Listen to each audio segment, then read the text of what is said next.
Boa noite a todos. É com muita alegria que nós estamos aqui nessa segunda-feira, nesse continuação de feriado, onde nós pudemos descansar um pouquinho, né? E agora vamos alimentar um pouco a nossa alma, que nesses instantes nós estejamos sintonizados com sublimes ideais de transformação e de amor. E que Jesus envolva a cada um de nós na sua luz, auxiliando-nos na nossa caminhada. E hoje nós vamos conversar um pouquinho sobre uma lição que nós encontramos no Evangelho segundo o Espiritismo, capítulo 10, item 9, que se chama O Argueiro e a Trave, onde Jesus diz mais ou menos assim: por que vedes o argueiro no olho do vosso irmão e não vedes a trave que tem no vosso olho? Ou como vós dizeis ao vosso irmão: deixai-me tirar o argueiro do vosso olho, vós que tendes a trave no vosso? Hipócritas, tirai primeiramente a trave do vosso olho e depois vereis como podereis tirar o argueiro do olho do vosso irmão. São 4 ou 5 frases, mas que contêm um significado muito grande. Assim como todos os outros ensinamentos de Jesus, de uma frase nós podemos tirar inúmeros ensinamentos. Vamos então tentar entender essa lição. O que seria o argueiro e a trave? Se nós formos pesquisar no dicionário, dos vários significados, os apropriados para a lição são: o argueiro é uma palhinha, é um cisco. E a trave é uma viga de madeira.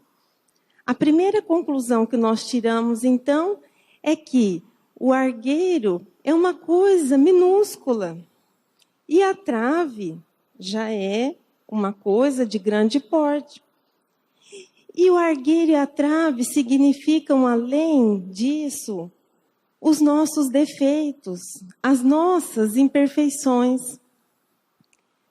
E fazendo uma releitura dessa lição, com esses novos significados, nós podemos entender que Jesus quis dizer o seguinte: nós somos capazes de enxergar o mínimo defeito no nosso irmão. E não somos capazes de enxergar o grande defeito que existe em nós mesmos. E em seguida, Jesus diz assim: tirai primeiramente a trave do vosso olho. E traduzindo, o que ele quer dizer?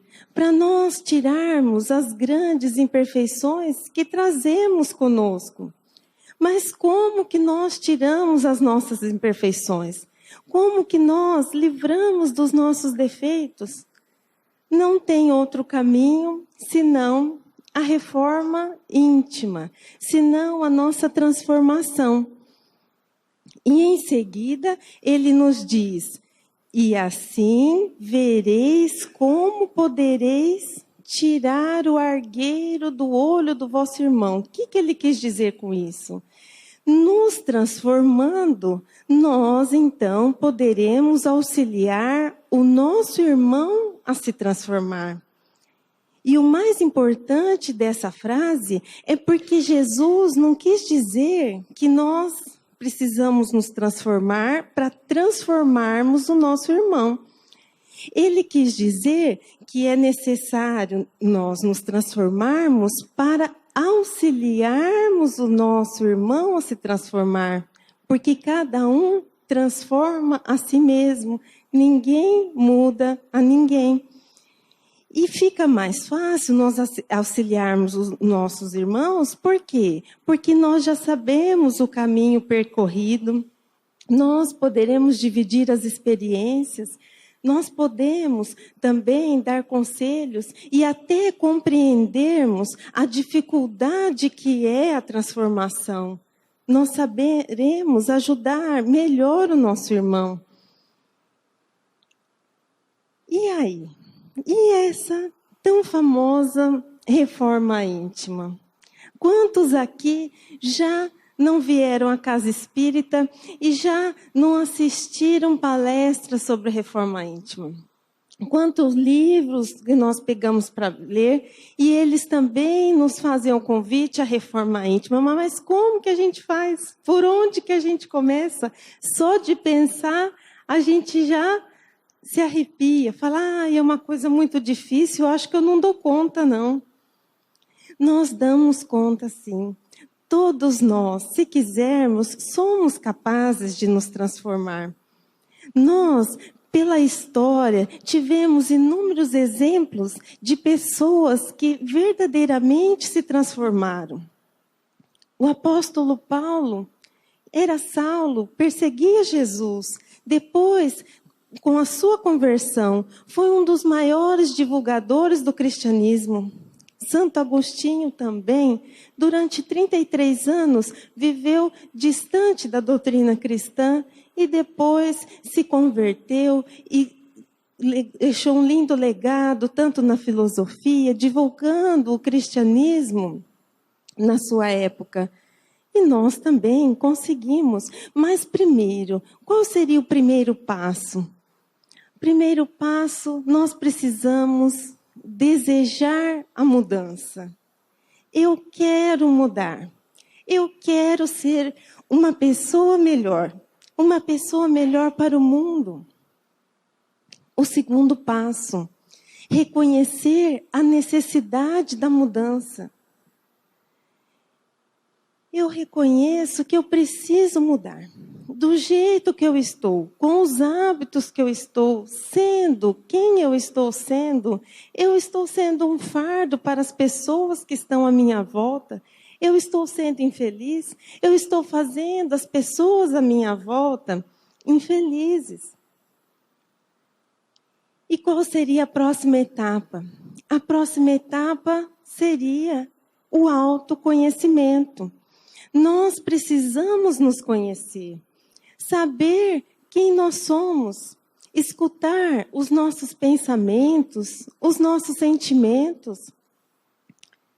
E na questão 919 do Livro dos Espíritos, nós temos um importante ensinamento a esse respeito. Kardec pergunta aos espíritos: qual o meio prático mais eficaz para se melhorar nessa vida e resistir aos arrastamentos do mal? E os espíritos respondem: um sábio da antiguidade vos disse, conhece-te a ti mesmo. E Kardec, então, insiste ainda. E diz assim: mas eu conheço a sabedoria dessa máxima, mas conhecer a si mesmo é uma das coisas mais difíceis. Como se chega a isso? E quem responde a ele é nada mais, nada menos que Santo Agostinho. E ele diz assim para Kardec: fazei o que eu fazia quando vivi na Terra.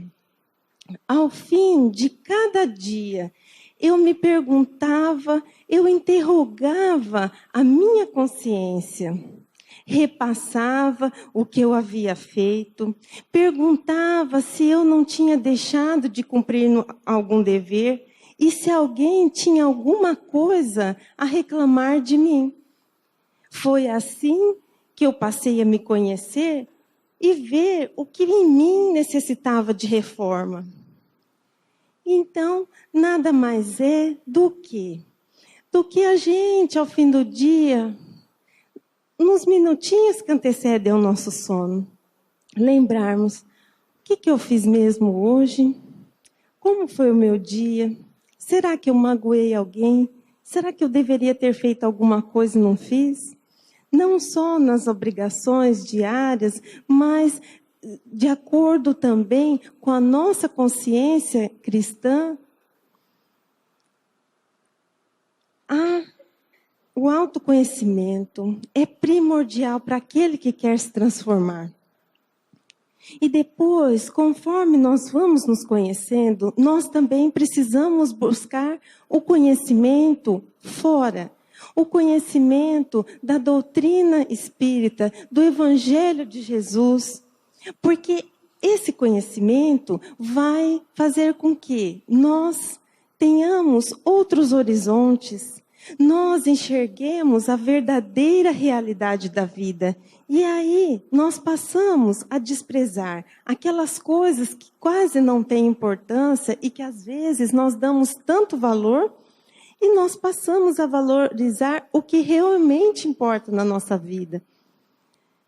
E aí, acabou? Já tá bom, né? Já falei 4 coisas. O desejo da mudança, reconhecer a necessidade da mudança, o autoconhecimento, a busca pelo conhecimento dos valores morais através da doutrina cristã, através da doutrina espírita. Porque, diga-se de passagem, o Evangelho de Jesus, como diz o próprio Kardec, é um verdadeiro código de ética que nós temos, que nos ensina, que nos orienta. E aí? Tá bom, né? Já estou no caminho da reforma, tem mais 2 passos. O próximo passo é a vigilância. A vigilância deve ser praticada em todos os momentos. A vigilância dos nossos pensamentos, dos nossos sentimentos. Como diz o Divaldo numa entrevista, é trocar o pensamento negativo pelo positivo na hora que ele acontece. Não deixarmos brechas aos maus pensamentos. Assim, se nós, ao chegarmos ao fim do dia, estivermos cansados da nossa vida, ao invés de nós darmos brecha àquela reclamação, nós pensarmos assim: obrigada, meu Deus, pela vida que eu tenho. Quantas pessoas necessitam e estão no plano espiritual esperando essa oportunidade. E eu já estou aqui com a oportunidade da reparação. É quando dá aquela vontade de reclamar, porque o nosso carro está meio velhinho, a nossa casa está precisando de uma reforma, e o vizinho está com o carro do ano e a casa com piscina. E nós pensarmos: obrigada, meu Deus, porque eu tenho um carro para me locomover de um lugar ao outro, e eu tenho uma casa. Quantos há que não tem nenhum lugar para morar, vivem de favor, ou então têm as ruas como moradia? E assim, nos conhecendo, buscando conhecimento fora, através dos valores morais, da leitura edificante e com a vigilância dos nossos pensamentos, o que começa a acontecer? Nós vamos nos transformando. Nós vamos reagindo de maneiras diferentes quando os problemas surgem na nossa vida. Porque estarmos em processo de reforma íntima não significa que nossa vida ficará sem problemas. Os problemas continuarão, porque eles são necessários para a nossa evolução. Mas estarmos em transformação nos faz mais sábios, nos faz mais pacientes, nos faz olhar com mais calma e sabedoria diante daqueles problemas que continuamente aparecem na nossa vida. E quando nós vamos reagindo de maneira diferente, o que acontece? Nós já podemos dizer que estamos em processo de transformação. E essa transformação é contínua até atingirmos a perfeição. Como vocês viram, meus irmãos, esse trabalho interior, ele é lento, é demorado, ele exige esforço, dedicação, perseverança, paciência, mas ele também é muito gratificante. É só nós pensarmos o seguinte: quando nós estamos na nossa casa e detectamos que ela precisa de uma reforma, durante o período da reforma é um verdadeiro caos. A gente acha que não vai aguentar. Aquela poeira, pedreira, isso e aquilo, é um problema que dá aqui e dali. Só que depois, quando a nossa casa fica pronta, fica toda bonitinha, fica gostosa, não é uma delícia? É a mesma coisa, gente. Quando a gente inicia o nosso trabalho de reforma interior, no começo, nós até nos assustamos e podemos querer recuar, falar, isso daí acho que não vai dar certo, não. Mas depois que a gente vai se transformando, que a gente vai melhorando, é tão bom. É bom para a gente e é bom para todos aqueles que estão à nossa volta. Porque se a pessoa era muito nervosa, se ela começa a se transformar, ela passa a ser uma pessoa mais tranquila, mais compreensiva, o que é bom para todo mundo. Por isso, muitas vezes, o que nós fazemos? Como diz a lição de Jesus, nós preferimos olhar o pequeno defeito do nosso próximo e esquecermos o nosso. Porque quando nós olhamos para nós mesmos, nós nos deparamos com os nossos próprios defeitos. E é difícil encarar os nossos próprios defeitos.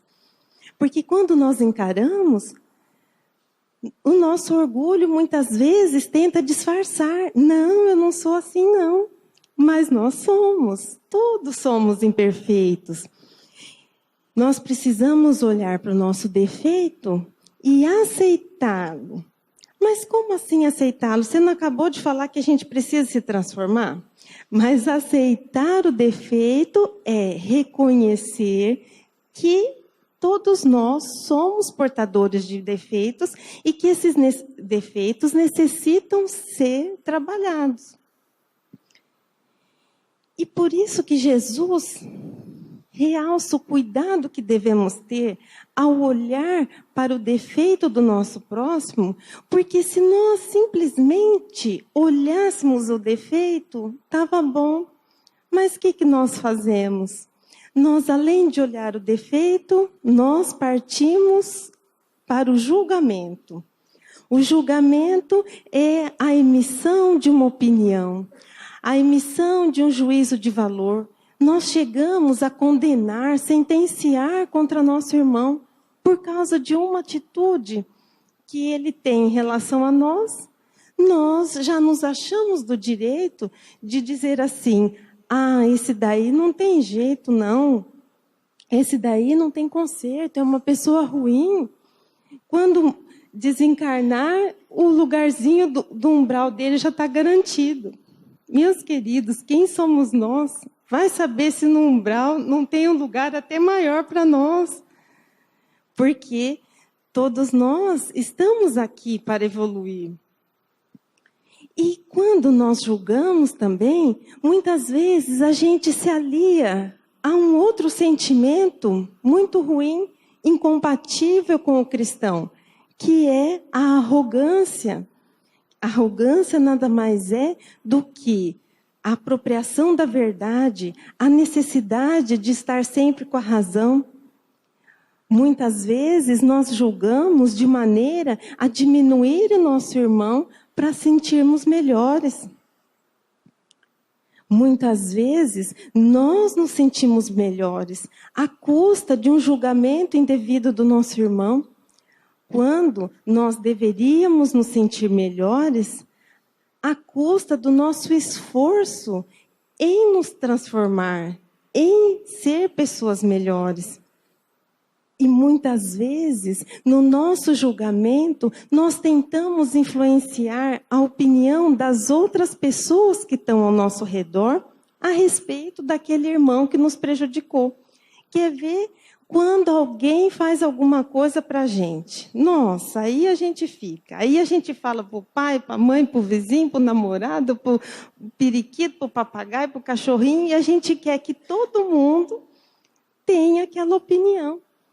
Nós estamos deixando de ser cristãos, porque algumas situações a pessoa realmente nos prejudicou.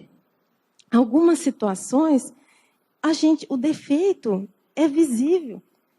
Mas não foi isso que Jesus quis dizer. Se nós estamos vendo que alguém rouba alguém, não é para nós não vermos, mas é para nós nos perguntarmos, será que na mesma situação eu não roubaria? É nós podermos auxiliar aquele irmão, ajudá-lo a não cometer mais aquele ato. Mas e se aí a gente se depara com a seguinte situação? Não, mas não dá. Eu não tenho como chegar para aquela pessoa e falar desse defeito que ela tem, porque ela não vai aceitar, ela vai brigar comigo. Então, o que nós vamos poder fazer? Orar pela pessoa. A nossa oração vai ajudar muito mais do que a nossa condenação. Se nós não conseguirmos conversar, aconselhar, mas aconselhar calmamente, aconselhar sabendo da nossa condição de que todos somos errantes. Se nós não temos essa condição, vamos orar por aquela pessoa. E assim, meus irmãos, eu vou fazer um convite para vocês. Sempre de segunda eu venho aqui e faço o convite do almoço, faço o convite da doação de livros, faço o convite ao silêncio. E eu vou fazer um convite para nós tentarmos, no dia a dia, mudarmos alguma coisinha. E começando a nossa reforma, vamos tirar uns 10 minutinhos antes de dormir, para refletir sobre o que fizemos no nosso dia. Mas vamos ser honestos. Se nós encontrarmos o defeito em nós, vamos reconhecer esses defeitos. E vamos ver que nós podemos melhorar. Vou fazer o convite para nós estudarmos a doutrina de Jesus, para nós nos matricularmos nos cursos, pegarmos os livros emprestados da biblioteca, ou se preferirmos, adquiri-los na livraria. Vou fazer o convite para nós dedicarmos meia horinha do nosso dia a uma leitura edificante, a uma prece por aquele que está precisando, por aquele que nos prejudicou, que nos magoou. Vou fazer o convite para a gente pegar um dia na semana para dedicar ao trabalho voluntário. Quanto sofrimento existe na terra, quanto auxílio nós podemos levar aos que sofrem. Vou fazer o convite para nós também iniciarmos o trabalho do Evangelho no Lar. De 15 a 20 minutos no máximo, onde nós abrimos uma lição do Evangelho, lemos, fazemos uma prece, nós estamos fortalecendo as defesas espirituais do nosso lar e as nossas defesas espirituais também. Eu desejo que todos nós enfileiremos junto daqueles que estão em trabalho de plena transformação. Que nós aproveitemos ao máximo nossa existência, porque a nossa vida é muito valiosa. Para nós reencarnarmos, nós contamos com a ajuda de inúmeros amigos espirituais. E quando nós estamos no plano espiritual e recobramos a consciência da nossa existência, nós desejamos a volta à Terra, a volta ao planeta, para repararmos o mal que fizemos, para quitar os nossos débitos, para auxiliar o nosso próximo. Que nós possamos, então, aproveitar ao máximo para nós nos melhorarmos, para nós sermos melhores, mas para sermos melhores não do que o nosso irmão, não do que o nosso companheiro, mas que nós sejamos melhores do que nós mesmos. Que nós sejamos melhores hoje do que nós fomos ontem. E para encerrar, em busca da transformação, lembremos da importante lição. Somos todos viajores, que ainda trazemos muitas imperfeições em nossos corações. Por isso, aquele que nos fere é irmão necessitado de entendimento e não de julgamento. Aquele que nos desafia a paciência é convite para desenvolvermos a misericórdia e a benevolência. O problema de difícil solução é a oportunidade divina para alcançarmos a evolução. Assim, adquirirmos as sublimes qualidades do coração é caminho certo para conquistarmos a tão sonhada perfeição. Muita paz. Que nesses instantes que nós vamos passar por passe, que nós possamos refletir sobre a mensagem, que possamos manter as nossas mentes em oração, pedindo a Jesus e aos amigos espirituais nos auxiliarem nesse processo de transformação e que todos nós tenhamos na nossa mente uma plaquinha dizendo assim: eu sou um ser humano em transformação. Que assim seja.